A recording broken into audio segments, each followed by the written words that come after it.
हर इंसान को मरना है, अपनी कब्र में खुद जाकर हिसाब देना है। कब्र को हमने बड़ा आसान समझ लिया। आज तो हम किसी मुर्दे को कब्र में दफन करने जाए ठिट्ठे मारते हैं, कब्रिस्तान में जाकर हंसते हैं, एक दूसरे का मजाक बनाते हैं, कहते हैं चचा तुम्हारा नंबर कब लग रहा है। कब्रिस्तान में यही होता है ना, चचा तुम्हारा नंबर कब लगने वाला है। अब इनको पहुंचाने आए हैं, अगला नंबर तुम्हारा है। नहीं नहीं, भूल जाते हो कि पता नहीं कब किसकी मौत आ जाए, ये तो सिर्फ परवरदिगार जानता है। और बाज़ औक़ात तुम देखते हो ना, पके हुए फल शाखों पे रह जाते हैं, कच्चे फल टूट के जमीन पे गिर जाते हैं। जवानियों पे इतराने वालों, जवानियों पे न इतराया करो, ये न समझा करो ये बूढ़े हैं, ये मरेंगे पहले फिर हमारा नंबर लगेगा। अभी 2 दिन पहले की बात है, मैं वापस आ रहा था, एक प्रोग्राम से वापसी हुई नेपाल से, तो मैंने देखा रोड पर एक एक्सीडेंट। जवान हट्टा कट्टा बड़ा हसीनो जमील एक नौजवान बाइक पर था और एक्सीडेंट हुआ ना, जमीन पे गिरा पड़ा है, खून सारा बह रहा है। दिल घबरा गया देखकर उस कैफियत को, उस मंजर को। लोगों, मौत को तुम बिल्कुल आसान समझते हो, मरने को तुमने कोई मजाक समझ रखा है कि कब्रिस्तान में कह दिया चचा तुम्हारा नंबर है। चचा का नंबर लगाने वालों, मौत को हल्का समझने वालों, इतना याद रखना, हजरत मूसा अलैहिस्सलाम ने अल्लाह की बारगाह में अर्ज किया था, मौला ऐ मेरे परवरदिगार मुझे इतना बता दे मरने के वक्त में तकलीफ कितनी होती है। हंसने वालों जरा कब्र को याद करके रो लिया करो, हंसने वालों कभी कभी अपनी मौत को याद करके रो लिया करो। हंसते बहुत हो इसीलिए तो दुनिया तुम पे हंसने लगी, जमाना हंसने लगा। काश 2 आंखों से 2 आंसू बहाए होते, ये जमाना आज हंस नहीं रहा होता। हजरत मूसा अलैहिस्सलाम ने अल्लाह की बारगाह में अर्ज किया, मौला मुझे इतना बता दे, ऐ मेरे परवरदिगार मुझे इतना बता दे मौत के वक्त में तकलीफ कितनी होती है। हम समझते हैं बड़ा आसान है मरना। एक शख्स ने गोली चलाई, दूसरे के सीने में लगी, जमीन पे गिरा, तड़पने लगा। 10 सेकंड के अंदर जिस्म से रूह निकल गई। हमने समझ लिया 10 सेकंड नहीं लगते मरने में, बड़ा आसान है मरना। गाड़ी का टायर किसी के ऊपर से गुजर गया, 10 सेकंड नहीं लगे, वो तड़प तड़प के दम तोड़ दिया उसने। हमने समझा बड़ा आसान है मरना, 10 सेकंड नहीं लगते। और हाल ये है, गाड़ी में जा रहे हैं नौजवान, म्यूजिक बजाते हुए, थिरकते हुए, नाचते हुए, फिर रास्ते में कहीं देखा कोई एक्सीडेंट हो गया। दिल देखो कैसे हो गए। रास्ते में देखा कोई एक्सीडेंट हो गया तो जरा सी देर के लिए म्यूजिक को बंद कर लिया। अब बात करने लगे, हाँ बहुत बुरा हुआ, बड़ा खतरनाक एक्सीडेंट हुआ। अभी वहां से गुजरे, 5 किलोमीटर आगे बढ़े, सब भूल गए। फिर वही म्यूजिक, फिर वही थिरकना, फिर वही नाचना। शादियां हो घरों में तब नाचना गाना, बच्चे का जन्मदिन आए तब नाचना गाना। हद हो गई मियां, अकीका करें बच्चों का, सुन्नत अदा करें तब नाचना गाना। यानी वो काम जो हम दीनी एतबार से करते हैं, सुन्नतें भी अदा करते हैं, तो उसमें भी हम नाचना गाना जरूर करते हैं। ऐ म्यूजिक पर थिरकने वालों, नाचने वालों, दुनिया को सब कुछ समझने वालों, इतना याद रखना, बुलबुल सिदरा ने कहा हुजूर अपनी उम्मत से कह दीजिए एक दिन मरना जरूर है। हजरत मूसा अलैहिस्सलाम ने जब अल्लाह की बारगाह में अर्ज किया, मालिक कितना बता दे कि तकलीफ मौत के वक्त में कितनी होती है, तो अल्लाह ने फरमाया मूसा कैसे समझना चाहते हो। हजरत मूसा अलैहिस्सलाम अर्ज करने लगे, मालिक किसी मिसाल से समझा दे। अल्लाह तबारक व तआला ने फरमाया, ऐ मूसा एक चूल्हे में आग जलाओ, उसके ऊपर हांडी रखो, हांडी के अंदर एक परिंदा रख दो, ऊपर से उसका मुंह बंद कर दो। नीचे से आग जल रही है, उसके अंदर जिंदा परिंदा हांडी में रखा है, नीचे आग है, ऊपर ऊपर से उसका ढक्कन बंद है। न परिंदे को जीने दिया जा रहा है, न उसे मरने दिया जा रहा है, उसे सिर्फ तड़पाया जा रहा है। अल्लाह फरमाता है, ए मूसा, जितनी तकलीफ उस वक्त में उस परिंदे को होती है, उससे भी कहीं ज्यादा मौत के वक्त में इंसान को तकलीफ होती है। कितना आसान समझ लिया हमने मरना, इतना आसान तो नहीं मेरे भाई। पहली मुश्किल ये है कि मौत की तकलीफ। और कैसी तकलीफ? फरमाया गया कि जैसे खारदार झाड़ी पर जैसे चादर डालकर उसे खींचा जाए, यानी जहां कांटे हो ना झाड़ी पर, वहां कुछ चादर डालें फिर उसको खींचें, तो कांटे जब चादर में यूं फंस जाएंगे, आप चादर को खींचेंगे तो उसके तमाम वो चादर फट जाएगी, बारीक बारीक टुकड़े बन जाएंगे। किस तरह खींचेंगे जब आप उसको, तो वो कितनी बुरी तरह से वो चादर खींचते हुए फटती है, उसको महसूस करो। फरमाया गया जब गुनहगार की रूह निकाली जाती है तो उसे इसी तरह की तकलीफ होती है, इसी तरह की। इतना आसान न समझना मरने को। फिर उसके बाद में पहली मंजिल कब्र की आती है। आज क्या है हमारे पास, मुझे बताओ, क्या है हमारे पास? दीन की दौलत हमारे पास नहीं है, छिन गई हमसे। दीन का इल्म हमारे पास नहीं है। हम मॉडर्न बनने निकल पड़े, दुनिया हासिल करने निकल पड़े, हम दुनिया में तरक्की करने निकल पड़े। हमने सोच लिया इमारत बन जाए, जमीन खरीद ले, जायदाद खरीद लें, प्रॉपर्टी बना लें। हमने समझ लिया अपनी दुनिया को सवार ले। मेरे अजीजों, दुनिया सवार में निकले, बच्चों को क्या दिया? दुनिया देकर गए, घर बड़ा देकर गए, जमीन देकर गए, जायदाद देकर गए। मुसलमान मुझे बता, एक मुसलमान अगर मरने से पहले अपने बच्चों को दीन नहीं दे सका तो उसने आखिर दुनिया में अपने बच्चों को दिया ही क्या है? वो बिल्डिंग जो तूने बच्चे के लिए छोड़ी, सुबह नमाज का वक्त होता है, तेरा बच्चा, तू तो दुनिया से चला गया, तेरा बच्चा उसी बिल्डिंग के अंदर बिस्तर पे पड़ा आराम से सोता है। फजर की अजान होती है, उठकर मस्जिद में नहीं जाता। ज़ुहर की अजान होती है, उठकर मस्जिद में नहीं जाता। असर की अजान होती है, उठकर मस्जिद में नहीं जाता। इधर कब्र में तू पड़ा है, इधर तेरे महल में तेरा बेटा सो रहा है। काश तूने अपना बेटा हाफिज कुरान बनाया होता, तू कब्र में होता, तेरा बेटा तेरी कब्र पे आता, कुरान की तिलावत करता। खुदा की कसम, तू कब्र के अंदर भी जब अपने बेटे को देखता, बेटा मेरा वफादार है, कब्र पे आया है, अल्लाह की कसम बेटे के इस आने को देखकर अल्लाह भी करम फरमाता, तेरी कब्र में अल्लाह नूर नाजिल कर देता।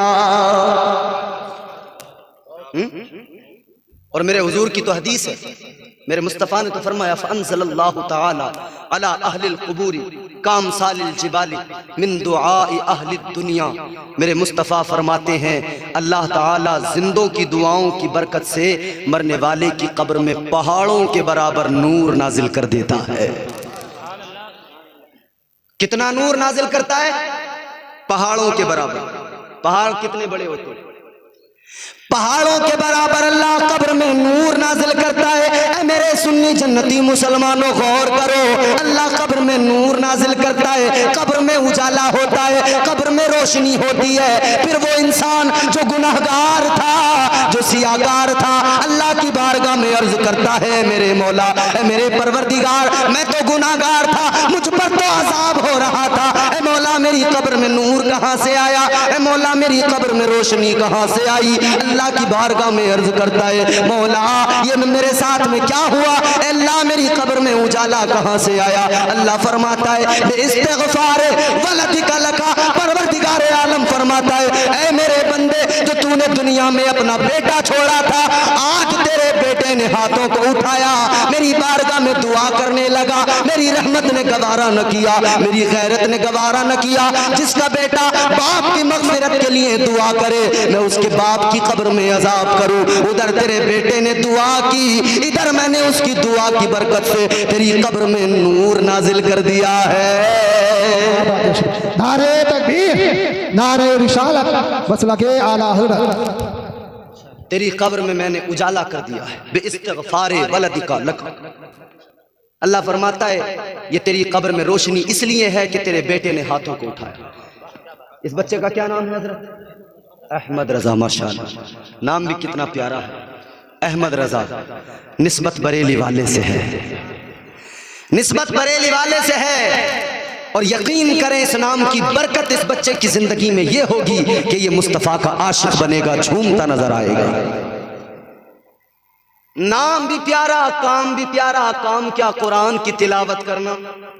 और मदरसा चलाने वालों, गांव वालों सुनो, इधर तो सुबह को तुम्हारे घरों में कोई उठकर कुरान पढ़े न पढ़े, मगर मदरसे में बच्चे कुरान की तिलावत किया करते हैं। अब चाहे रात भर इधर तुम्हारे बच्चों ने मोबाइल में फिल्में देखी, इधर तुम्हारे गांव में डांस पार्टी हुई, नाचना नचाना हुआ, मगर फिर भी अजाब नहीं आया। तुम समझते हो तुम्हारे अमाल हैं। नहीं नहीं नहीं नहीं, ये जो तालिबे इल्म सुबह को फजर की अजान होती है, उठ जाते हैं, सर्दी के मौसम में ठंडे पानी से वुजू करते हैं, फिर अल्लाह का कुरान लेके बैठ जाते हैं, पढ़ने लगते हैं, कुरान की तिलावत करने लगते हैं। अल्लाह का अजाब आ रहा होता है, मगर ये कुरान पढ़ते हैं, मदरसे में कुरान पढ़ा जाता है, वो अजाब फिर रहमत की शक्ल इख्तियार कर लेता है, वो अजाब फिर रहमत में बदल जाता है। ये न समझना कि तुम्हारे मेरे अमाल हमें बचा रहे हैं। ये जो मदरसे में पढ़ने वाले बच्चे हैं, ये जब कुरान पढ़ते हैं तो इन नन्हे मुन्ने बच्चों का कुरान का पढ़ना, कुरान की तिलावत करना अल्लाह को पसंद आता है। और यही सबब है कि अल्लाह अजाब नाजिल नहीं करता, वरना हमारे घरों में रात दिन नाचना गाना हो रहा है। बोलो, नमाज हम एक वक्त की पढ़ने को तैयार नहीं, इबादत हम करने को तैयार नहीं। देखो, आप लोग भी सोच रहे होगे लच्छेदार तकरीरें तो बहुत सुनते हो, जिसमें मजा आता है ना। लच्छेदार तकरीरें सुनकर अपने आप को यह मत समझ लेना कि जन्नत बड़ी आसान शह मिल गई। कुरान से दूरी बनाकर, इस्लाम से दूरी बनाकर अगर कोई समझता हो जन्नत का मुस्तहिक हो जाएगा, याद रहे जन्नत का मुस्तहिक हरगिज़ नहीं हो सकता है। आओ नबी की हदीस सुनो, जरा मचल के बोलो सुभान अल्लाह। ताजदारे मदीना इमामुल अंबिया सैयदे कौनैन सल्लल्लाहु ताला अलैहि वसल्लम ने फरमाया, तेरे मेरे नबी ने फरमाया, मेरे आका फरमाते, 3 लोग ऐसे हैं उन्हें जन्नत तो बड़ी चीज है, जन्नत की खुशबू भी नहीं मिलेगी। कितने लोग हैं? बोलो भाई बोलो। 3 लोग। 3 लोग ऐसे हैं, जन्नत तो बड़ी चीज है, जन्नत की खुशबू भी नहीं मिलेगी। पहला कौन है? सुनो जरा, तवज्जो से सुनना, दिल पे हाथ रख के सुनना। मेरे आका ने फरमाया, इमामुल अंबिया ने फरमाया, मदीने के सुल्तान ने फरमाया, पहला वो जो नमाज नहीं पढ़ता, बेनमाजी को जन्नत तो बड़ी चीज है, जन्नत की खुशबू भी नहीं मिलेगी। कुछ भी कर लो, हुजूर का फरमान हक है कौले मोहम्मद कौले खुदा, फरमान न बदला जाएगा, बदलेगा जमाना लाख मगर कुरान न बदला जाएगा। ये है, समझें आप। आज हम लोग कुरान से दूर हो गए ना, इबादतों से दूर हो गए। अल्लाह ने क्या फरमाया? मेरे मुस्तफ़ा करीम ने क्या फरमाया? पहला वो, समझ में आ रही है बात आपको? पहला वो जो बेनमाजी है, नमाज नहीं पढ़ता। 11वीं आ गई, 11वीं पर 11 पतीले बिरयानी के बना दिए। छठी गरीब नवाज सरकार की आई, 6 पतीले बिरयानी के बना दिए। 12वीं शरीफ आई, 12 पतीले बन गए। मुहर्रम आया, खिचड़ा तैयार हो गया। खिचड़ा पकाना सवाब का काम, फातिहा लगवाना सवाब का काम, बिरयानी बनाना सवाब का काम, लोगों को खिलाना सवाब का काम, 11वीं मनाना सवाब का काम, छठी पर बिरयानी बनाना सवाब का काम। मगर याद रहे, सिर्फ बिरयानी जन्नत में नहीं पहुंचा सकती है, इसलिए कि ये मुस्तफ़ा का दीन है, ये इस्लाम है। और इस्लाम बिरयानी से नहीं फैला, इस्लाम तो हुसैन की कुर्बानी से फैला है। नारे तकबीर, नारे रिसालत, मसलके आला हज़रत। इस्लाम करबला में हुसैन की कुर्बानी से फैला है। इस्लाम जो फैला है वो 6 महीने के अली असगर की कुर्बानी से फैला है। 18 माह के उस नौजवान कड़ियल नौजवान हजरत अली अकबर की जवानी लुटी, तब इस्लाम तुझ मुझ तक आया है। जब कासिम का शबाब लुटा तब इस्लाम हम तक पहुंचा। जब करबला की सरजमीन पर खानदान रिसालत लुट गया, नबी का खानदान कट गया। अरे सोच तो मुसलमान, कभी तो एक आंसू निकाला कर, कभी तो रोया कर। अरे कल करबला में हुसैन ने इस दीन के लिए घर का घर लुटा दिया, सारा घर कटवा दिया। तू खिचड़ा बना के समझता है तू जन्नती बन जाएगा। हुसैन ने कहा था मैं सजदे में सर कटा रहा हूँ, नाना के उम्मतियों सजदे की हिफाजत करना। तू खिचड़े की हिफाजत तो करता है मगर हुसैन के सजदे की हिफाजत नहीं करता। ताजदारे मदीना का किरदार तो ये है, मुस्तफा की सीरत तो ये है। ताजदारे मदीना ने गरीबों को सीने से लगाया है।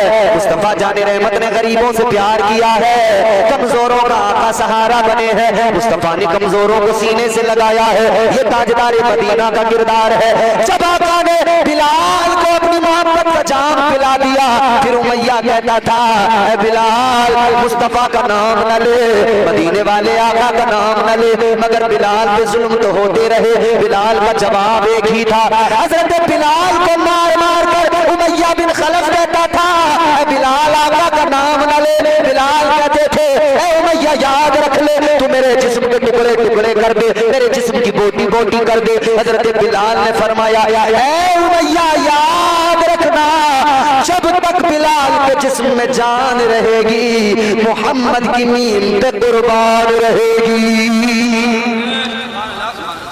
तो ये हुजूर की जिंदगी है कि हुजूर गरीबों को सीने से लगा रहे हैं। ये हुजूर की जिंदगी किस बुनियाद पर हुआ? अखलाक की बुनियाद पर। पहला रिश्ता, पहली शादी, अखलाक किरदार, इस बुनियाद पर हजरत खदीजतुल कुबरा ने हुजूर को पसंद फरमाया। अब मैं जल्दी जल्दी अपनी बात को इख्तिताम की तरफ लेके जाता हूँ। अब हमारे यहाँ जो रिश्ते देखे जाते हैं जनाबे वाला, क्या देखा जाता है? मालदार है कि नहीं, चूहा अपनी घात में, बिल्ली अपनी घात में। लड़के वाला भी देख रहा है कोई मोटी पार्टी मिल जाए, और लड़की वाले भी देख रहे हैं कि कोई मोटा चूहा फंस जाए। तो चूहा अपनी घात में, बिल्ली। अच्छा, ये लड़की वाले रोते हैं कब? जब लड़के वाले डिमांड करते हैं कि बुलेट चाहिए, कार चाहिए, ये चाहिए, वो चाहिए। जाहिर है यार तकलीफ तो होगी कि कितना बड़ा भिखारी आदमी है, मुंह से मांग रहा है, जबकि लड़की वाला कभी तो कोई छोड़ता नहीं है। मगर इसका दूसरा पहलू भी गौर से देखो। ये लड़की वाले लड़के वालों की डिमांड पर तो उछलते हैं, रोते हैं, मजलूम बनते हैं। मगर जब लड़का तलाश करते हैं तो सबसे पहली चॉइस के सरकारी नौकर मिल जाए। क्या कभी किसी बाप ने, लड़की के बाप ने सोचा कि कोई मुझे नमाजी लड़का मिल जाए, कोई परहेजगार मिल जाए, कोई सीधा सज्जन आदमी मिल जाए, कोई मौलाना हाफिज कारी कुरान का इल्म रखने वाला मिल जाए? नहीं। क्या सोचते हैं? सरकारी नौकर मिल जाए, डॉक्टर मिल जाए, मास्टर मिल जाए, इंजीनियर मिल जाए, रेलवे में नौकरी हो मिल जाए, पुलिस में नौकरी हो मिल जाए, अग्निवीर फौज का कोई फौजी हो मिल जाए। तो जब तू फौजी देखने चला है, जब तुझे दीनदार से कोई मतलब नहीं है, तुझे दीनदारी से कोई मतलब नहीं है, तू डॉक्टर मास्टर इंजीनियर देखने ढूंढने चला है, तो फिर इन डिमांड और फरमाइशों पर रोता क्यों है? कितना अच्छा होता तू घर से रिश्ता तलाश करने जाता तो ये कहता कि मैं कोई डॉक्टर देखने नहीं जा रहा, मैं कोई वकील देखने नहीं जा रहा, मैं कोई मास्टर देखने नहीं जा रहा। तू कहता हुआ जाता मुझे सरकारी नौकर मिले ना मिले, मगर मुझे मुस्तफा करीम का कोई नौकर मिल जाए, मुझे ताजदारे मदीना का कोई गुलाम मिल जाए, मुझे कोई नमाजी परहेजगार मिल जाए। खुदा की कसम वो नमाजी न तुझसे मोटरसाइकिल मांगता, न वो तुझसे कोई कार मांगता, न वो तुझसे कोई मुतालबा करता, मगर क्या करे, उस नमाजी के पास बड़ा मकान नहीं था, उस नमाजी के पास में जमीन नहीं थी, तूने उसको ठुकरा दिया। उस नमाजी के पास में कोई बड़ा कारोबार नहीं था, तूने उसे ठुकरा दिया। तेरी नजरों में उसकी औकात कुछ नहीं थी, तू दुनियादार ढूंढने चला था, तो दुनियादार ने तेरे साथ में दुनियादार वाला सलूक किया है, दुनियादारी का मुजाहिरा किया है। तू दुनियादार बन के गया था, तो अब दुनियादारी के मामलात में तुझे रोने की जरूरत नहीं, खुद बड़े दुनियादार हैं, फिर लोगों को दीन की दुहाई देने लगते हैं। अपने घर में इंसानियत सिसक रही है, दूसरों को इंसानियत सिखाने चले हैं। अपने घर में सास बहू पे जुल्म करती है, अपनी बेटी के लिए पंचायत लगा रही है। पहले तू अपनी बहू को बेटी समझ के देख, फिर तेरी बेटी को दूसरी भी बेटी समझेगी। अलगरज ये है कि हमारा मामला ये है, हमारी जिंदगियों में दुनियादारी है, दीनदारी नहीं है। हमारे जुनैद भाई ने मुझे कई फरमाइशें दी थी, मगर क्या करूं, वक्त तो अपनी मंजिलें तय कर रहा है और वक्त तो वक्त होता है। वक्त की कीमत तो अल्लाह ने कुरान में भी बयान फरमाई। कहने वाले ने कहा सुबह मगरूर को वो शाम भी कर देता है, शोहरतें छीन के गुमनाम भी कर देता है। वक्त से आंख मिलाने की हिमाकत न करो, वक्त इंसान को नीलाम भी कर देता है। अल्लाह ने कुरान मजीद में फरमाया वल अस्र इन्नल इंसान लफी खुस्र। अल्लाह ने फरमाया जमाने की कसम, पहली बात जमाने की कसम। जमाना क्या कहते हैं ना, वो भी एक जमाना था, ये भी एक जमाना, मतलब वो भी एक वक्त था, वो भी एक टाइम था।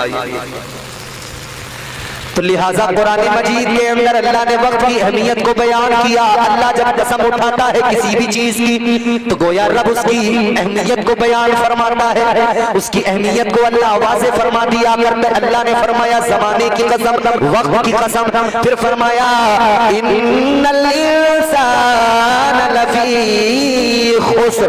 अल्लाह ने फरमाया बेशक इंसान घाटे में है। किसमें है? घाटे में। दुनियादार बने तो घाटे में रहे, दुनियादार बने तो नुकसान में रहे। काश दीनदार बन जाते घाटे में न रहते, काश दीनदार बन जाते नुकसान में न रहते। वो एक कब्रिस्तान के अंदर एक इंसान था जो कब्रें बनाता था, कब्रें तैयार करता था, कब्रें खोदता था। कब्रें खोदने वाला कब्रिस्तान के अंदर रोज जनाजे आते थे, रोज कब्रों का सौदा किया करता था, रोज कब्रों को बनाकर बेचा करता था। लेकिन जिंदगी खुद की ऐसी थी, शराबें पिया करता था, बड़ा नशेड़ी था, शराब के नशे में मस्त रहता था। अल्लाह अकबर कबीरा। लेकिन जिंदगी में एक दिन बदलाव आ गया, जिंदगी बदल गई, जिंदगी में ऐसा बदलाव आया, इबादत और रियाजत में लग गया, बंदगी में लग गया, तौबा कर ली, खौफे खुदा में हमेशा रोने लगा, आंसू बहाने लगा। एक दिन जिंदगी में आया जिसने जिंदगी को बदल डाला। अल्लाह अकबर कबीरा। वाकया बड़ा तवील है, इख्तिसार के साथ अर्ज करता हूं अजीजों, ये कब्रिस्तान में कब्रें बनाने वाला कहता है एक दिन मेरी जिंदगी का जिंदगी बदल गया। कहता है मैं तो नशा करने वाला जो कब्रें बनाता उनके पैसे लेता, कीमत लेता, फिर शराब की बोतलें खरीदता, शराबें पिया करता था। अल्लाहु अकबर कहने लगा एक रोज मैं कब्रिस्तान के अंदर कब्र बना रहा था, मैंने अपनी आंखों से देखा, मेरी जागती आंखें, शायद ये मेरी नसीहत के लिए था, शायद ये मेरे रब का मुझ पर करम था कि ये सब कुछ मेरी आंखों के सामने था, मेरे रब ने मुझे दिखा दिया। अल्लाह चाहे तो सब कुछ दिखा सकता है। कहने लगा मैंने देखा एक दिन कब्रिस्तान के अंदर फरिश्तों को अपनी आंखों से देखा, और वो फरिश्ते अपने साथ में चंद फरिश्तों को लेकर वो तमाम के तमाम फरिश्ते कब्रिस्तान के अंदर थे। कहता है मैंने 3 कब्रें तैयार की थी, 3 कब्रें बनाई थी। पहली कब्र पे आकर फरिश्तों ने आकर कहा था अपने सरदार से कि ये जो कब्र है, इस कब्र के अंदर जो आएगा, इस कब्र में आने वाला कौन होगा, जन्नती होगा या दोज़खी होगा। कहता है मैंने अपने कानों से सुना, उनके साथ में जो उस फरिश्तों की टीम का सरदार था, लीडर था, उसने कहा इस कब्र में जो आएगा वो गुनाहगार आने वाला है, वो दोज़ख में जाएगा, वो दोज़ख का मुस्तहिक है। कहता है मैंने जब इतना सुना मेरी आंखें फटी रही। कहता है वो फरिश्ते आगे बढ़े, दूसरी कब्र के पास में आएगा, इसमें कौन आएगा, उनको बताया उस फरिश्ते ने कि इस कब्र के अंदर भी जो आएगा वो भी कोई गुनाहगार आएगा, जहन्नमी होगा। इस कब्र में जिसे दफनाया जाएगा वो भी दोज़खी जहन्नमी होगा। अल्लाह अकबर कबीरा। वो फिर आगे बढ़े, तीसरी कब्र के पास आए, तीसरी कब्र पर आकर जब उन्होंने मालूम किया इस कब्र में जो आएगा वो कौन होगा, तो कहने लगा इस कब्र में आने वाला जन्नती होगा। ये कहता है मुझे तजस्सुस हो गया, कि फरिश्ते जिक्र कर रहे हैं कि यार इसमें दोज़खी, इसमें दोज़खी, इसमें जन्नती। कहता है मुझे बड़ा तजस्सुस हुआ, मैं देखने लगा कि आखिर इन कब्रों में आएगा कौन, आखिर इन कब्रों में सोएगा कौन, आखिर उस आखिरी कब्र में आएगा कौन। कहता मैं अभी मुंतजिर था, मैंने देखा चंद लोग एक जनाजा ला रहे थे, मगर उनके साथ एक बड़ा हुजूम था, एक भीड़ थी, बड़ी तादाद में लोग उस जनाजे को ला रहे हैं। कहने लगा जब वो कब्रिस्तान के अंदर आए तो आकर दौड़कर मेरे पास आकर चंद लोगों ने कहा ये कब्र जो है पता क्या कीमत है। कहता है मैंने कहा 2 दिरहम इसकी कीमत है। उन्होंने 2 दिरहम दिए या गालिबन 200 दिरहम दिए, उतनी कीमत पर कब्र को खरीदा। कब्र को खरीदने के बाद में वो कहने लगे बड़ा हुजूम था। ये कहता मैंने जब बड़ा हुजूम देखा तो मालूम किया भाई किसका जनाजा आ रहा है, कौन है जो इस कब्र में सोएगा। तो इन्होंने बताया तुझे खबर नहीं है, तुझे पता नहीं है, इस कब्र में आने वाला इलाके का जमींदार बड़ा चौधरी है, बड़ा मालदार, बड़ा सरदार मुखिया रहा। कहते बड़ा मालदार इंसान इस कब्र में जो आएगा। कहते मेरी आंखों में, वो कहता है मेरी आंखों में आंसू आ गए कि हाय ये वो बदनसीब है कि जिसकी मोहब्बत में ये दुनिया के लोग तो जमा हुए हैं फकत इसलिए कि इसके पास माल दौलत है, मगर ये नहीं जानते कि ये इस कब्र में दफनाया जा रहा है, जिस कब्र के लिए फरिश्तों ने कहा है कि इस कब्र में जो आएगा वो दोज़खी होगा, जहन्नमी होगा। वो बड़ा हुजूम तो आया था, मगर वो अमीर, वो मालदार, वो बस्ती का चौधरी, वो ऐसा चौधरी था कि जो हराम खाया करता था, लोगों के माल मारता था, गरीबों की जमीनें हड़प करता था। लोग तो उसकी दौलत को देखकर मायूब हो जाते थे, उसकी दौलत को देखकर उसकी तरफ तवज्जो किया करते थे, उसकी तरफ रग़बत भी किया करते थे। उसके घर वालों को खुश करने के लिए उसके जनाजे में बड़ा हुजूम था लोगों का, लेकिन कब्र में लाकर दफना दिया गया। कहते फिर कुछ लोगों का हुजूम आया, फिर एक जनाजा आया, फिर वो दूसरी कब्र के लिए एक मुर्दा आया, मुझसे कब्र खरीदी। मैंने मालूम किया, पता लगा ये भी कोई मालदार आदमी है, ये भी कोई चौधरी आदमी है। कहते उसको भी उस कब्र में दफन कर दिया गया। कहने लगा एक तीसरी आखिरी कब्र बची, मैंने देखा कुछ लोग 4-5 लोग आए, एक जनाजा लेकर आए, उनके साथ में कोई भीड़ नहीं है, कोई लोग नहीं है। आकर कहने लगे ये कब्र जो है इस कब्र की कीमत क्या है। मैंने कीमत बताई, कहने लगे उन्होंने कीमत दी और कीमत देकर उसकी नमाज़े जनाजा पढ़कर उसको उस कब्र में दफनाया। कहता है मैं भी साथ उनके नमाज़े जनाजा में शरीक हुआ, इसलिए कि मैं जानता था ये तीसरी कब्र का मुर्दा है जिसके लिए फरिश्तों ने कहा था जन्नती होगा। तो मैंने नमाज़े जनाजा पढ़ी, चलो जन्नती की नमाज़े जनाजा पढ़ लो, शायद अल्लाह हम पर भी करम फरमा दे, शायद अल्लाह हमारे भी गुनाहों को मुआफ फरमा दे। तीसरी कब्र में उतार दिया गया, दफन कर दिया गया। अब ये लोग जाने लगे तो इसने उन जाने वालों से पूछा, है जाने वालों ये बताओ कि जिसको तुम लाए हो कौन था? क्या ये तुम्हारा रिश्तेदार था? क्या ये तुम्हारा कोई अजीज था? क्या ये तुम्हारे महल्ले का आदमी था? क्या ये तुम्हारा पड़ोसी था? कौन था? कहने लगे सुनो, ना हमारा पड़ोसी था, ना हमारे महल्ले का था, ना हमारा रिश्तेदार था, ना हमारे कोई ताल्लुक में था। फिर कौन था जिसको तुम उठा कर लाए, जिसको तुमने नमाज़े जनाजा पढ़ के दफनाया है? कहने लगे यार ये एक मुसाफिर था, ये सफर में निकला हुआ था, इसने हमारी बस्ती में कयाम किया था, हमने देखा था, हमने सुबह को गुजरते देखा, तब भी इसको नमाज पढ़ते देखा, कुरान पढ़ते देखा, अपनी कयाम गाह के अंदर ये कुरान की तिलावत करता था, ये नमाजों में सजदों में सर रख कर अल्लाह को याद किया करता था, ये अपने मौला को मनाने में लगा रहता था, ये रब को राजी करने में लगा रहता था। कहते हैं हमने सुबह को देखा, रात को देखा, दिन में देखा, इसे हर हाल में जिक्र करते पाया, इसे हर हाल में इबादत करते पाया, इसे कुरान पढ़ते पाया, लेकिन ये इसी दौरान बीमार हो गया, आखिरकार इसका इंतकाल हो गया। हम लोगों ने सोचा कि कोई परदेसी है, मुफलिस है, चलो थोड़ा सा चंदा जमा करके इसके कफन दफन का इंतजाम कर लेते हैं, चलो इसे दफन कर देते हैं, भला आदमी था, नेक था। कहते उसको दफना दिया हमने लाकर यहाँ। इतना सुना तो ये रोने लगा, रो के कहने लगा तुम नहीं जानते, तुमने जिसको लाकर कब्र में दफनाया है ये कोई आम इंसान नहीं है, बल्कि ये अल्लाह का पसंदीदा बंदा है। तुम जानते नहीं, तुमने और मैंने एक जन्नती की नमाज़े जनाजा पढ़ी है और एक जन्नती को कब्र में उतारा है। अजीज़ान गिरामी कद्र याद रहे कहता है कि मेरी जिंदगी बदल गई उसी दिन। मैं बहुत रोया, या अल्लाह मुझे बख्श दे, मेरे गुनाहों को मुआफ कर दे। रो रो कर अल्लाह की बारगाह में मुनाजात की, क्रिया उजारी की, अल्लाह से तौबा की। कहता है मेरे रब ने मुझ पर करम फरमाया। कहता है मैंने शराब छोड़ दी, नशा छोड़ दिया। कहता है वो गंदी शराब छोड़ी, उसका नशा छोड़ा, वो नशा छोड़ा तो फिर मुझे इश्क़ रसूल का नशा मिल गया, उस मस्ती में मस्त हो गया। नौजवान, ये मस्ती बड़ी जरूरी है। ये जो दुनिया की मस्ती है किसी काम की नहीं, बेकार है। आखिरी बात माँ बाप भी सुन लें, नस्ल तब दुरुस्त होती है जब उसको अच्छी तरबियत दी जाती है। अगर आज मुआशरे में खराबियां हैं, जिम्मेदार हम हैं। हमने तरबियत अपने बच्चों की, बच्चियों की अच्छी नहीं की है। हम एक उसूल बना लें अपने घर के अंदर। हम इतना सा उसूल बनाएं कि हर रोज अपने बच्चों को बिठाएं और बिठाकर अपने बच्चों से कहें, बच्चों आज 10 मिनट 20 मिनट, जैसे तुम घंटों मोबाइल चलाती हो ना, तुम घंटों मोबाइल छोड़ो, आज 20 मिनट आज तुम्हें फकत तुम्हारे आका के किस्से सुनाए जाएंगे। माँ बेटी से कहे, बेटी आज 10 मिनट 20 मिनट तुम्हें सैयदा फातिमा की कहानी सुनाई जाएगी, सैयदा फातिमा की जिंदगी सुनाई जाएगी। अगर बाप अपने बच्चों को सिद्दीक़ अकबर की जिंदगी दिखाए, उमर फारूक आजम की जिंदगी दिखाए, अगर बाप अपने बच्चों को अच्छी तरबियत से आरास्ता कर दे, खुदा की कसम माहौल बदल जाए, मुआशरा बदल जाए, जिंदगियां बदल जाए, इनकलाब आ जाएगा मुआशरे के अंदर। जिम्मेदार हम हैं। दरसे कुरान अगर हमने भुलाया होता, ये जमाना न जमाने ने दिखाया होता।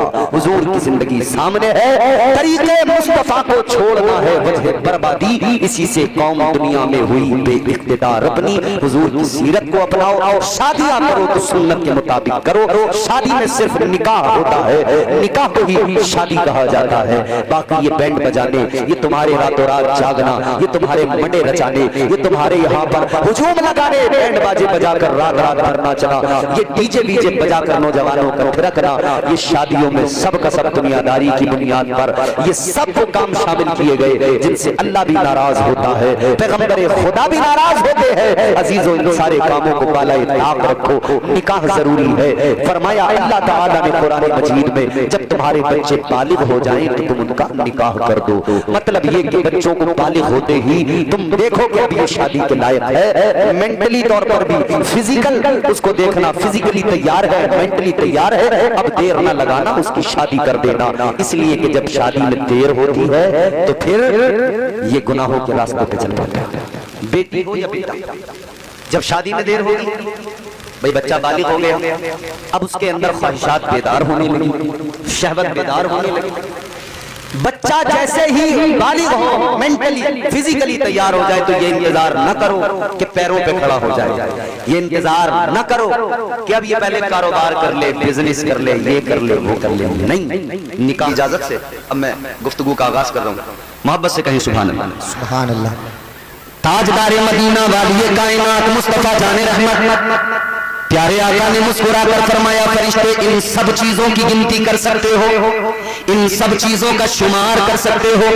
अब जरा ये भी बता दो, कोई चीज ऐसी भी है जिसे तुम गिन नहीं सकते, कोई चीज ऐसी भी बाकी है जिसका तुम शुमार नहीं कर सकते? कुछ ऐसा भी है जिसकी तुम गिनती ही नहीं कर सकते? जवाब सुनेंगे तो खुदा की कसम मचल उठेंगे। ताजदारे मदीना ने मुस्कुरा के फरमाया, फरिश्ते ये बताओ कौन सी चीज ऐसी जिसकी तुम गिनती नहीं कर सकते, शुमार नहीं कर सकते?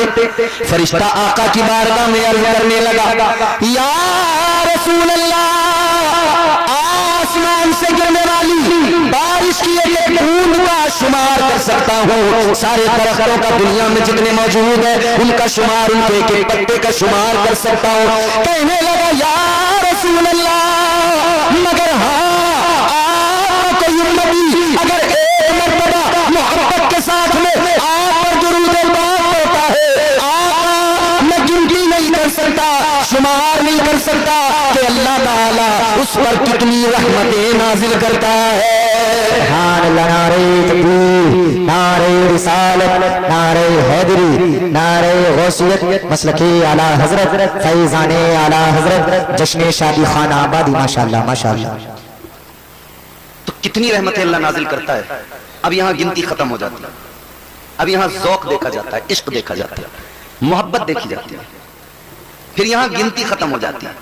वो नवाजने पे आए तो नवाज दे जमाना,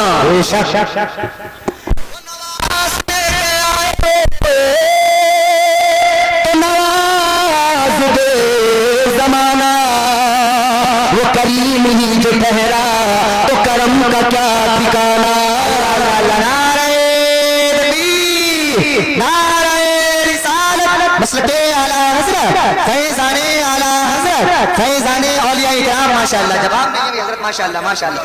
तो अब आप लोग इसको जहन में रखकर फिर ज़ौक़ के साथ झूम के पूरी ताकत से दुरूद शरीफ पढ़कर सुनाइए। अल्लाहुम्मा सल्ली अला सय्यिदिना व मौलाना मुहम्मद मादिनिल जूदि वल करम बारिक वसल्लम सल्लल्लाहु व सलाम अलैका या रसूलल्लाह सल्लल्लाहु तआला अलैहि व आलिहि वसल्लम। माशाअल्लाह। शादी के ताल्लुक से है ये जलसा, चंद बातें इसी हवाले से मुझे अर्ज करनी है।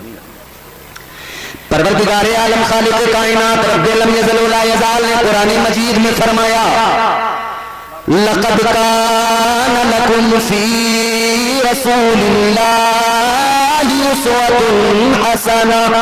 अल्लाह का कुरान, परवरदिगार का ऐलान है, ऐ मेरे बंदो, मेरे महबूब के उम्मतियों, मेरे महबूब का कलमा पढ़ने वालों, मैंने अपना प्यारा लाडला चहीता रसूल तुम्हें अता फरमाया है। जिंदगी देखो मेरे हबीब की, पूरी जिंदगी पे नजर डालो, तुम्हें अपनी जिंदगी गुजारना बिल्कुल आसान लगेगा, क्योंकि नमूना है हुजूर की जिंदगी। पैदा होने से लेकर जवान होने तक, जवान होने से लेकर बुढ़ापे तक, दुनिया से जाने तक, कब्र तक, हश्र तक, सारे मामलात में आका ने रहनुमाई फरमाई। उसी में एक गोशा शादी, एक जिंदगी का एक हिस्सा और बहुत अहम हिस्सा, इंपॉर्टेंट हिस्सा शादी। शादियां होती रहती हैं और शादी में सबसे अहम चीज, पूरी शुरू से आखिर तक आप शादी देखें, एक चीज जिसकी वजह से आगे पीछे तमाम चीजें, वो क्या है? निकाह। मेरे मुस्तफा की प्यारी सुन्नत निकाह, ताजदारे मदीना की प्यारी सुन्नत निकाह फरमाया गया, अन्निकाहु मिन सुन्नती। बेशक बेशक बेशक, ये मेरे आका की सुन्नत है। मोबाइल बंद कर लो भाई, जलसे में बंद कर लो। गौर फरमाइए अजीजों, बात मैं चाहता हूं कि आप थोड़ा सा सुन लें, सुकून से, इत्मीनान से। निकाह करना मेरे आका की सुन्नत, मेरे मुस्तफा की सुन्नत, मगर सुनो, मर्द को निकाह की जरूरत किस लिए? क्या बगैर औरत की जिंदगी गुजारी जा सकती है? क्या ये नहीं हो सकता? औरत भी तन्हा अपनी जिंदगी गुजार ले, मर्द भी तन्हा अपनी जिंदगी गुजार ले, क्या जरूरत है एक साथ जुड़ने की? फिर ये तमाम परिवार, ये तमाम चीजें, ये फैसला तो परवरदिगार ने रोज़े अज़ल फरमा दिया। अल्लाह ताला ने जब दुनिया के पहले इंसान को बनाया, पहले बशर को बनाया, हजरत आदम अलैहिस्सलाम को जब अल्लाह ताला ने पैदा फरमाया, हजरत आदम को अल्लाह ने जन्नत में दाखिल फरमा दिया। एक अकेले इंसान, अकेले बशर, फरिश्ते तो नजर आते हैं, इंसान दूसरा नजर नहीं आता। दूसरी मखलूकात तो हैं जिनको अल्लाह ने पहले बना दिया, मगर कोई इंसान नजर नहीं आता। हजरत आदम अकेले, तो हम जिन्स कोई नहीं, इस वजह से तबीयत में उदासी, दिल नहीं लगता, और है कहां? जन्नत में। जन्नत से अच्छी कोई जगह है? नहीं। याद रखो मेरे अजीजों, जन्नत में हजरत आदम, मगर अजीब सी उदासी है, अकेलापन है। अल्लाह ताला ने रोज़े अज़ल फैसला फरमा दिया, इंसान के अकेलेपन को दूर करने के लिए, मर्द के अकेलेपन को, तन्हाई को दूर करने के लिए अल्लाह ताला ने दूसरा मर्द नहीं बनाया, अल्लाह ने औरत बनाकर मिजाज दे दिया। ऐ इंसान, तेरी तन्हाई को अगर सही मानों में दूर किया जा सकता है तो वो तेरी ज़ौजा, तेरी बीवी के जरिए दूर किया जा सकता है। बेशक बेशक बेशक बेशक, सुभान अल्लाह सुभान अल्लाह। ये अल्लाह ने रोज़े अज़ल फैसला कर दिया कि तुझे जरूरत है शरीक सफर की एक औरत की। बेशक बेशक। तो आप सो रहे थे जन्नत में, यहां तो अभी जन्नत के बारे में सुनते ही हैं, अभी तो पता ही नहीं है कि बनेगी कैसे बात। बड़ा मामला खराब है ना, क्योंकि अमाल ही बड़े खराब हैं। इबादतें तो पहले से ही नहीं थी, पहले से इबादतों में कच्चे थे, मगर अल्लाह रहम फरमाए मजीद मामलात खराब कर लिए, हर चीज में रसूमात को दाखिल कर लिया, नाजायज और हराम चीजों को शामिल कर लिया, वो और अपने सर पे बोझ लाद लिया। अल्लाह ही जाने कैसे बेड़ा पार होगा। ये तो हाफिज नाजिम साहब की शादी है जो माशाल्लाह ये खूबसूरत नबी का जलसा सजाए, अल्हम्दुलिल्लाह। वरना तुम यहाँ कपड़े फाड़ फाड़ के नाच रहे हैं लोग, बावला हूं मैं बावला, बावला हूं मैं बावला। अच्छा, हम तो तुझे अक्लमंद समझते थे, तूने खुद ही बता दिया तू बावला है। तो अब तेरे माँ बाप को हमारा मशवरा कि लड़का तुम्हारा हो गया बावला, पहुंचा दो आगरा, एक कंबल 500 रुपए से उधर से मिल जाएंगे, तुम्हारी भी टेंशन बचेगी, इसकी भी सर्दियां अच्छी कट जाएगी। बस इतना है, 2-4 करंट के झटके लग सकते हैं। इधर कहेगा बावला हूं मैं बावला तो खैर लोग देखेंगे चले जाएंगे, उधर अगर ऐसे इसने किया तो सीधा 440 वोल्ट का झटका लगता है, समझ रहे हो। शादी करने चले तो उसमें इतना मामला खराब कर लिया, अल्लाह रहम फरमाए। जरूरी है सुन्नत हुजूर की निकाह, तन्हाई को दूर करना है, अकेलेपन को दूर करना, परिवार बनाना है, आगे बच्चे, ये आगे सिलसिला चलाना। मगर आओ मेरे अजीजों, जरा सा आपको मिजाज दे दूं, ज़हन आप करीब कीजिए। अल्लाह तबारक व तआला ने हजरत आदम की बाईं पसली से पहली खातून, पहली औरत हजरत हव्वा को पैदा फरमाया। जी, हजरत आदम की आंख खुली, आंख खोल के देखा, कौन आप? कौन? कहा मैं औरत, आपकी पसली से मुझे पैदा किया गया, आपके लिए पैदा किया गया। अब हम जिन्स को पाया तो दिल को सुकून आया, जब हम जिन्स को पाया तो दिल को सुकून आया, करार आया, तो फिर आपने हाथ भी बढ़ाया।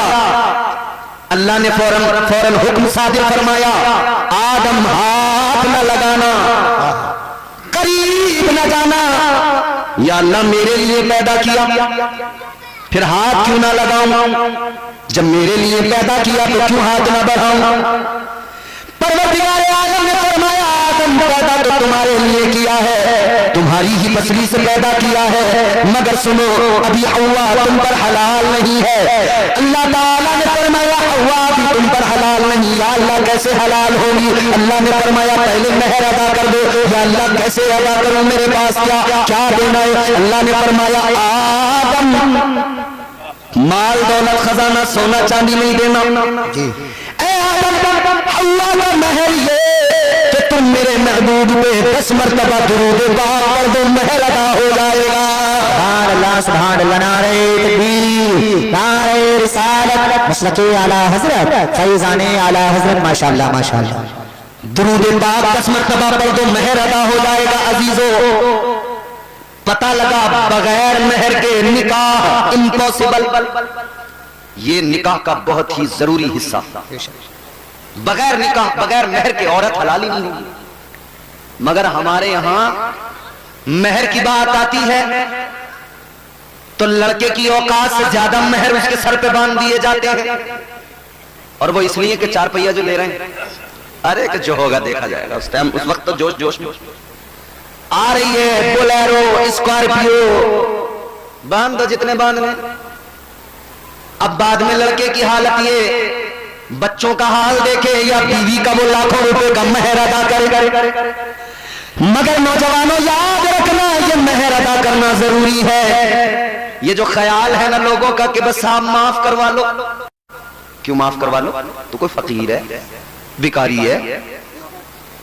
तेरे अब्बा जब रिश्ता करने गए थे तो पूरे प्रधान बन के गए थे, यूं कह रहे थे मेरे लल्ला के तो 5-5 लाख कैश के रिश्ते आ रहे हैं। तो जब तक तू बड़ा अमीर कबीर आदमी था, अब क्यों माफ करवा रहा जी? जब बुलेट की जरूरत थी, जब जवाब में 2 लाख चाहिए थे तो तू बड़ा अमीर था, बिचौलिया भी 5 बीघे जमीन को सीधा 50 बीघा बता रहा था। अल्लाह। और मेहर का नंबर आया तो मैंने माफ कर दो। याद रखना, मेहर में माफी का कोई तसव्वुर नहीं। और तू होता कौन है, तू जाके कहे कि जी माफ कर दो? ये औरत की मर्जी है, उसको अगर उसके दिल में आ जाए, अगर वो खुद ही कह दे चलो मुझे नहीं चाहिए जी, वो अलग बात हो गई। वरना तू जाके कहेगा जी माफ कर दो, कोई माफी नहीं होती। तेरे कहने पे अगर माफ भी की औरत ने तो होती नहीं माफ। होते ही नहीं, देनी पड़ेंगे। यहां अगर नहीं दिए तो कब्र में हिसाब भी होगा, हश्र में हिसाब भी होगा। जर्रा जर्रा हश्र में कांटे पे तोला जाएगा, किबरिया के सामने हरगिज़ न बोला जाएगा। मेहर मुआफ नहीं होते, हक है औरत का उसको दे।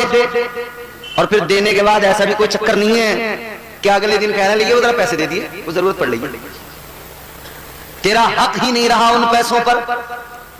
वो मालिक है उन पैसों की, चाहे तो अपने पास रखे, चाहे तो खर्च कर दे, चाहे तो वो जेवर बनवा ले, चाहे तो वो जो चाहे करे, उसकी मर्जी है, वो मालिक है। तो मेरे बुजुर्गों इतना जरूर याद रखना, अपने बच्चों को आखिरत के वबाल से बचाना है तो आज उनका महर इतना रखवाओ ताकि वो आसानी से अदा कर सके, वो उनके बाकी न रह जाए, वो उनकी जान पे बोझ न रह जाए। सुभान अल्लाह, नारे तकबीर, नारे रिसालत, मसलके आला हजरत, फैजाने आला हजरत, माशाअल्लाह माशाअल्लाह। अब मैंने आपको पहली चीज बता दी, मेहर जरूरी। आगे बढ़िए। निकाह के अंदर, अच्छा पूरी शादी में निकाह, मगर हमने अपने इलाके में देखा और भी दीगर इलाकों में, कुछ इलाकों में मुख्तलिफ पाया, कुछ इलाकों में अपने यहां जैसा देखा। हमारे यहाँ जब लड़का दूल्हा बनेगा, छोटी सेहरे का ऐलान हो जाएगा, मस्जिद से इमाम साहब ऐलान कर देंगे, या अगर घर पे ही अपनी एटरिया पे माइक रखा है तो वहीं से ऐलान होगा, सुबह को होगा, कासिम भाई का छोटी सेहरा शुरू हो गया है, गांव की तमाम औरतें आ जाए, हो गया ऐलान। छोटी सेहरे में दुनिया भर की औरत मौजूद, दुनिया भर का मर्द मौजूद, 1.5 घंटे तक फोटो हार लाए, 1.5 घंटे तक जब फोटो खींचे तो गांव के कई बुड्ढे ऐसे भी होते हैं बेचारे, उन्हें झुंझलाहट होती रहती है, वो बैठे बैठे कितना टाइम कर लिया, बारात नहीं लेके जाओगे, तुम्हारा कोई तरीका है, तुमने तमाम टाइम नहीं कर लिया, बारात नहीं लेके जाओगे। मगर मेरे अजीजों, फोटो तो 1.5 घंटे तक होते रहे, पूरा जोर दिया गया, खूब हुजूम लगा, उसके बाद में बारात चली।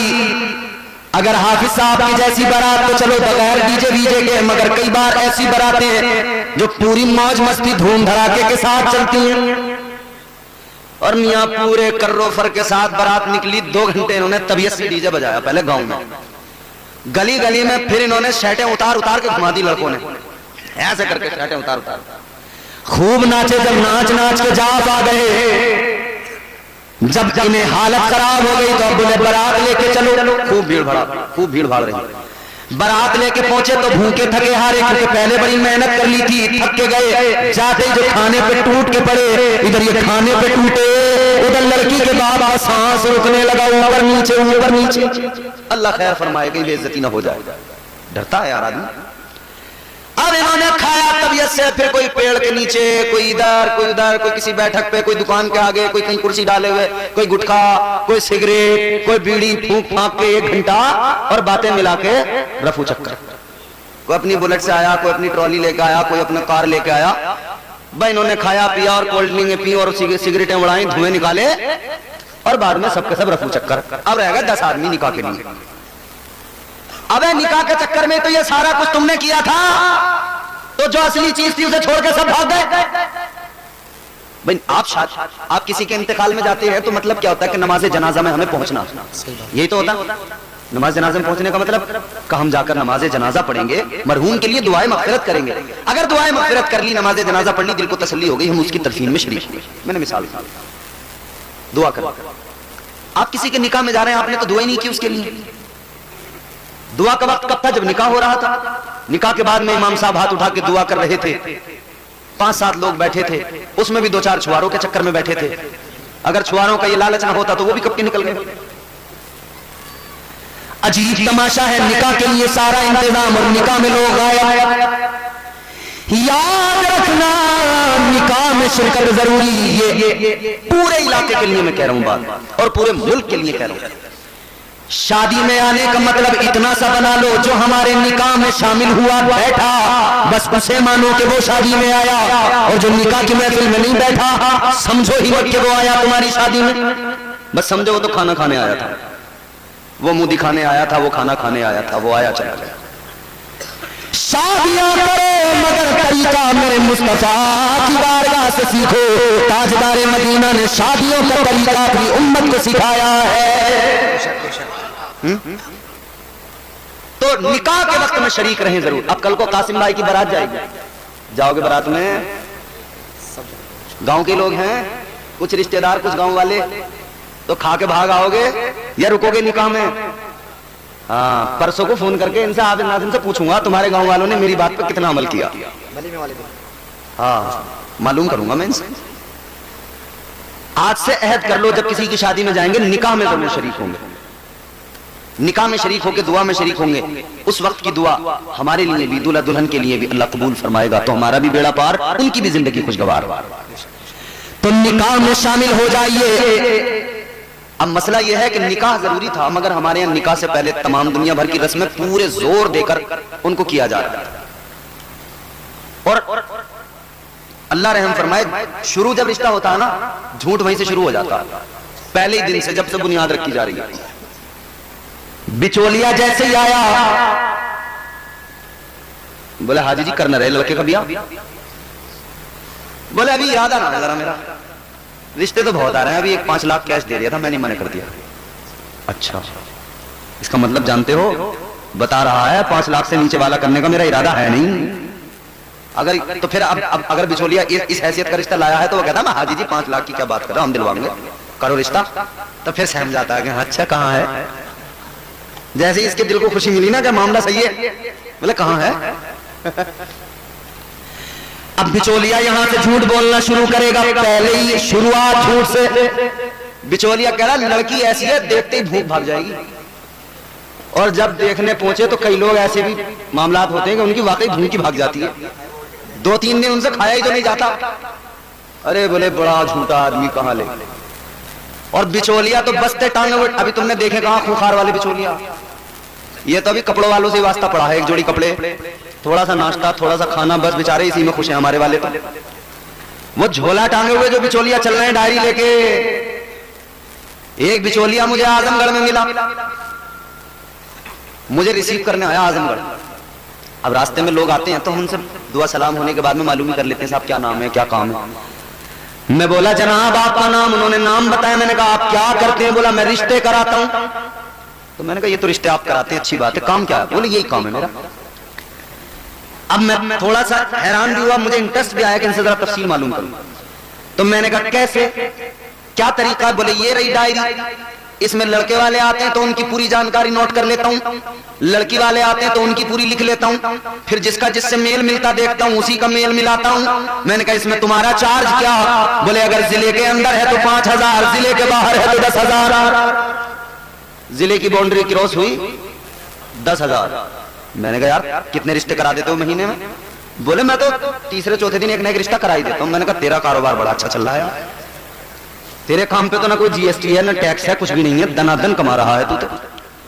और नाश्ते अलग मार रहा, मुर्गे अलग उधेड़ लिया, बड़ा बढ़िया कारोबार है।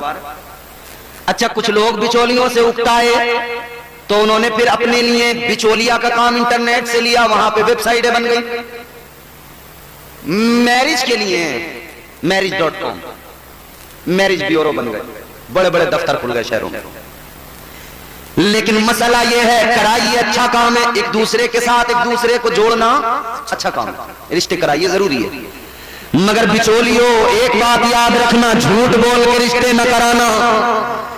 आज अगर तुमने झूठ बोल के रिश्ता कराया तो झूठ की बुनियाद पे होने वाला रिश्ता हमेशा दिक्कतें आएंगी, परेशानियां, कल सारे राज खुलते चले जाएंगे, हकीकतों से पर्दे उठते चले जाएंगे। फिर नतीजा ये होगा जो आपस में रिश्तेदार बने, रिश्तेदार में होनी चाहिए मोहब्बत, मगर इनके अंदर मोहब्बत जरा भी नहीं, एक दूसरे को ऐसे देख रहे हैं जैसे कटरा दूसरे कटरे को देखता है। देखा ना कटरा दूसरे को कैसे मन्या के देखता है। झूठ की बुनियाद पर रिश्ते न कराया करो, न किया करो। अच्छा मैंने जब आपको ये बात बताई कि साहब बुलेट और 4 लाख और 5 लाख, तो तमाम लोग इस पर तो पूरा जोर दे रहे हैं कि लड़के वाले ऐसा करते हैं साहब, लड़के वाले ऐसा करते हैं। मगर ये जो यूं सर डाल के हाथ जोड़ के मजलूम बने टहलते हैं ना लड़की वाले, ये भी कुछ कम नहीं है। इनके हालात भी नाज़िम खलीली साहब ऐसे हैं, जब रिश्ता करने का इरादा करेंगे ना बेटी का, तो ये भी कोई शरीफ आदमी से थोड़ी मिलना चाह रहे हैं, किसी से भले आदमी से। इन्हें भी अपना रिश्ता बेटी का करने के लिए कोई बड़ा अमीर कबीर आदमी चाहिए, सरकारी नौकर चाहिए। अगर इन्हें नेक शरीफ नमाजी लड़का बता दो तो उसे तो नजरों में नहीं लाते, खातिर में नहीं लाते। कहते साहब हम ऐसी जगह रिश्ता करेंगे। तो फिर ये गया बड़े अमीर कबीर आदमी के पास, तो हाथी के पास जाएगा तो टक्कर तो झेलनी पड़ेगी, इतने गन्ने देने पड़ेंगे एक बार में।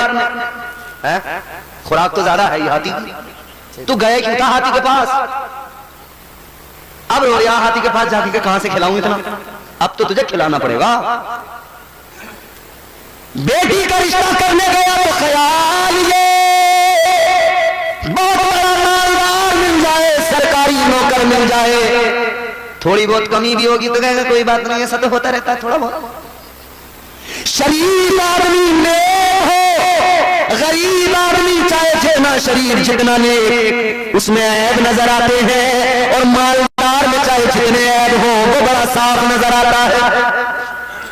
जिनके आंगन में अमीरी का शजर लगता है,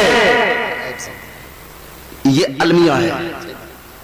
जिनके आंगन में अमीरी का शजर लगता है, उनका हर एक जमाने को हुनर लगता है। अब तुमने इतने बड़े आदमी से रिश्ता किया, दीनदार तो तुमने देखा नहीं। लड़की वाले सब सुन ले, दीनदार देखते तो दीनदारी की वजह से मामला अच्छे रहते। अब दीनदार नहीं देखा तो दिक्कतें आ रही हैं, बार बार डिमांड बढ़ती जा रही है, हर मौके पर उसे चाहिए और खूब चाहिए। दीनदार आदमी देखते तो वो हरगिज ऐसा नहीं करता, दीनदार कभी ऐसा नहीं करता। अज़ीज़ाने गिरामीउल क़द्र, आका का फरमान है दीनदारी की बुनियाद पर रिश्ते किया करो, दीनदारी की बुनियाद पर अपने रिश्ते जोड़ा करो। मगर हमारा हाल ये, हमने दीनदारी को साइड कर दिया। अजीजों जरा गौर करो, अब जरा ज़हन करीब करो, फिर वहीं मेरे साथ सफर करो। निकाह मर्द का औरत के साथ, ये निज़ामे कुदरत है, ये निज़ामे परवरदिगार है। मगर क्या जमाना आ गया, संजीदगी खतरे में है, खुदनुमाई का चलन है, सादगी खतरे में है, सर छुपाती फिर रही है आबरू इस दौर में, या इलाही कर मदद पाकीज़गी खतरे में है। नारे तकबीर, नारे रिसालत, नारे हैदरी, नारे गौसियत, मसलके आला हजरत, फैज़ाने आला हजरत, फैज़ाने हुजूर गौसे आज़म, फैज़ाने औलिया इकराम माशाअल्लाह। तो निकाह जो होता है, शादी जो होती है ना मर्द की औरत के साथ, मगर अब दुनिया की बेवकूफी और दुनिया में इस अहद में बदतमीजी अपने उरूज को पहुंची। अब औरत औरत से शादी कर रही है, मर्द मर्द से शादी कर रहा है। अल्लाह रहम फरमाए। ये जान लें अच्छी तरह से, ये आखिरी जमाना है, कयामत अब दूर नहीं है, बहुत करीब है।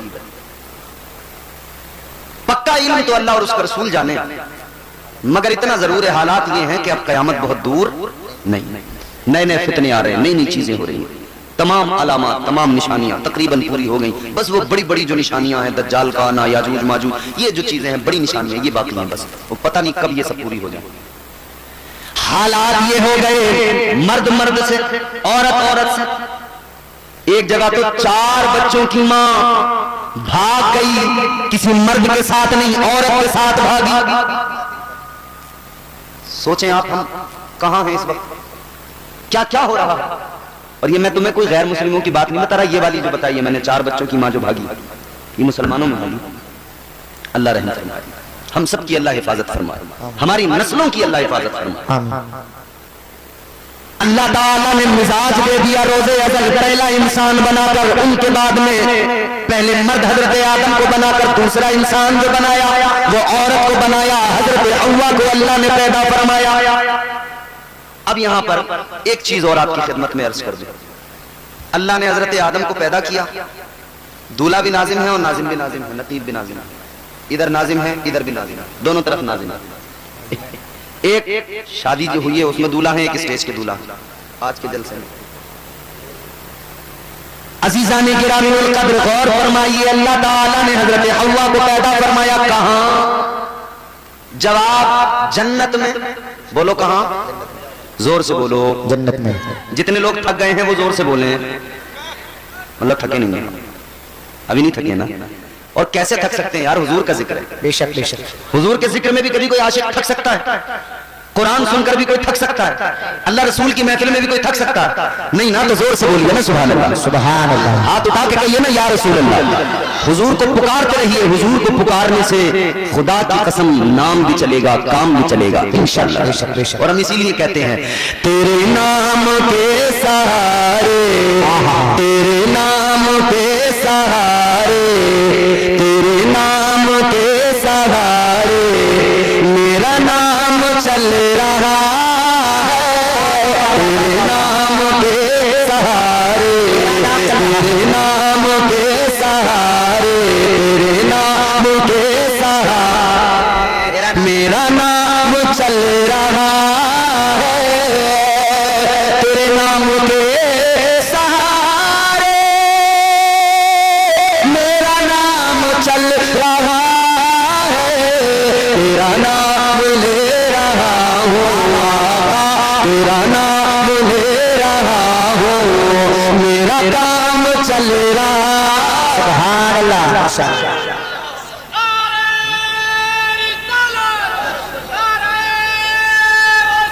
या गौस।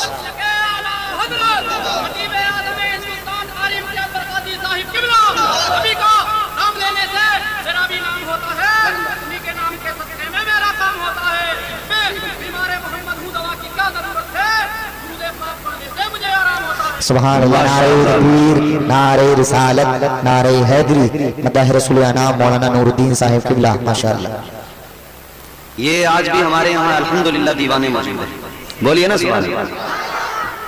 ये अलग बात है कि हम गुनहगार हैं, ये अलग बात है कि गुनहगार हैं, मगर नबी की इज्जत की, नबी की अजमत की, नबी की मोहब्बत की बात आए, खुदा की कसम हमारा नौजवान आज भी आका की मोहब्बत में मरने को तैयार है। अल्लाह ताला हमारे जवानों को सलामत रखे।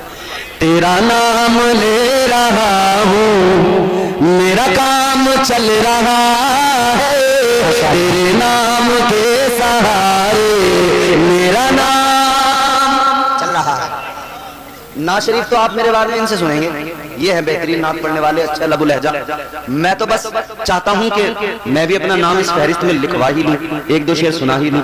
तो मैं शेर बड़ा अच्छा सुना रहा हूं इन तमाम स्टेज वालों की भी और आप सबकी पूरी तवज्जो के साथ जोर से कहिए सुभान अल्लाह। सुभान अल्लाह। मुझे बेड़ियों में रखते ये जमाने वाले, लेकिन मुझे बेड़ियों में रखते, मुझे बेड़ियों में रखते ये जमाने वाले, लेकिन मुझे बेड़ियों में रखते, मुझे बेड़ियों में रखते ये जमाने वाले,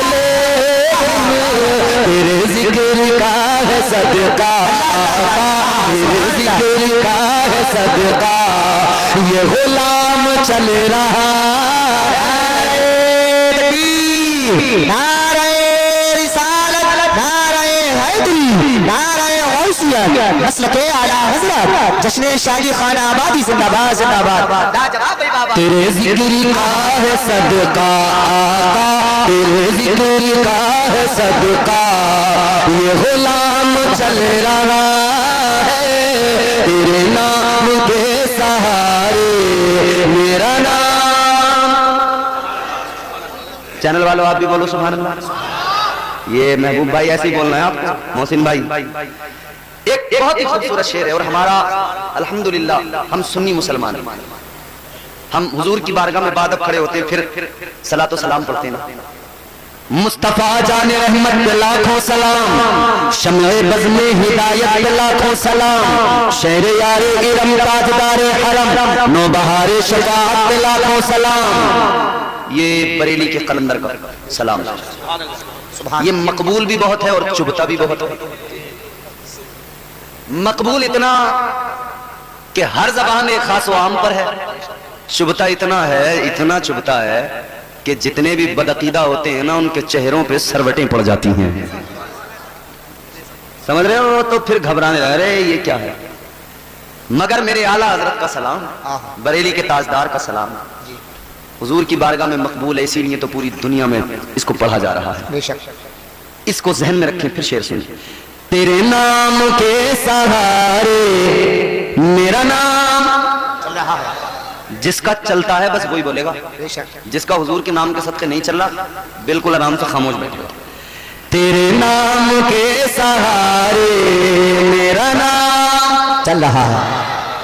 ये नहीं अगर करामत, ये नहीं अगर करामत तो बताओ और क्या है। अल्हम्दुलिल्लाह असद इकबाल ने मेरे साथ बड़े मस्ती में पढ़ा इस कलाम को। आपने जिसने देखा होगा यूट्यूब पे देखा होगा। हिंदुस्तान का बड़ा अजीम शायर है और हम बचपन से उनको सुनते आ रहे हैं। उन्होंने अल्हम्दुलिल्लाह हमारे साथ इस कलाम को पढ़ लिया। हम तो अपने आप को समझते नहीं है कि हमें नात भी पढ़नी आती है, मगर इन लोगों को सुन सुन के सीखते हैं। ये नहीं अगर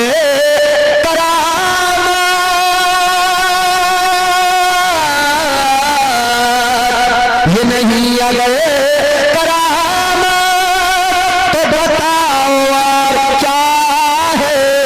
जहाँ जाओ आला हज़रत, जहाँ जाओ आला हज़रत, जहाँ जाओ आला हज़रत का सलाम चल रहा।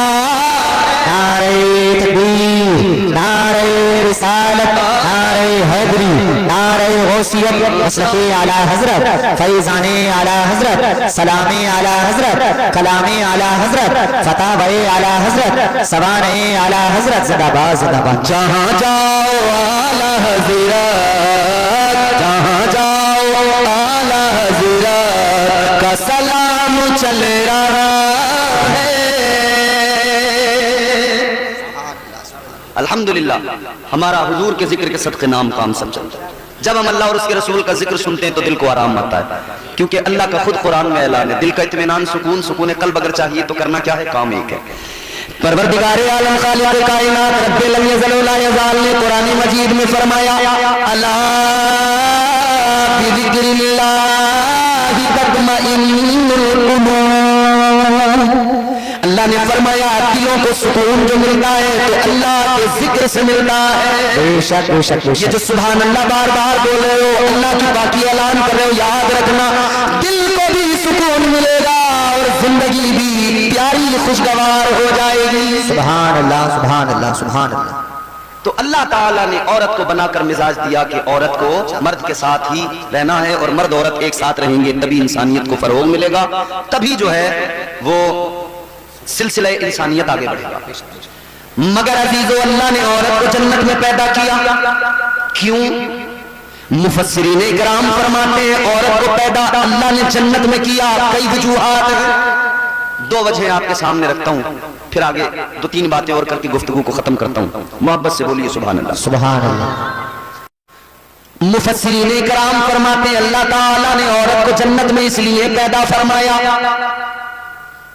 कि ये औरत जन्नत के अंदर जब इसकी आंख खुले सबसे पहले इसे जन्नत की बहारें नजर आए, सबसे पहले जन्नत की रौनकें नजर आए, सबसे पहले जन्नत का हुस्न नजर आए। बहुत तवज्जो से सुनिए बात, मेरी माएं बहनें बैठी हैं भी सुनिए। अल्लाह ताला ने औरत को जन्नत में इसलिए पैदा किया जब आंख खुले तो जन्नत को देखे, हुस्न जन्नत देखे, जन्नत की बहारें, जन्नत की आसाइशें, जन्नत का सुकून, जन्नत की नहरें, जन्नत के बागात, जन्नत का इत्मीनान, जन्नत का सुकून। जुमला ये महफूज रखें, जन्नत का इत्मीनान, जन्नत का सुकून, जन्नत का आराम।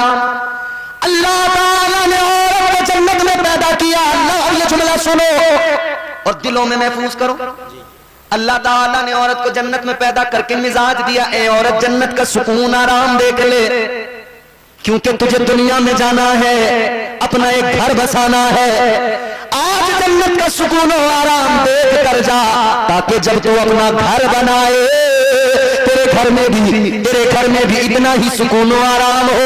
दुनिया में जब तू जमीन पे अपना घर बसाए तो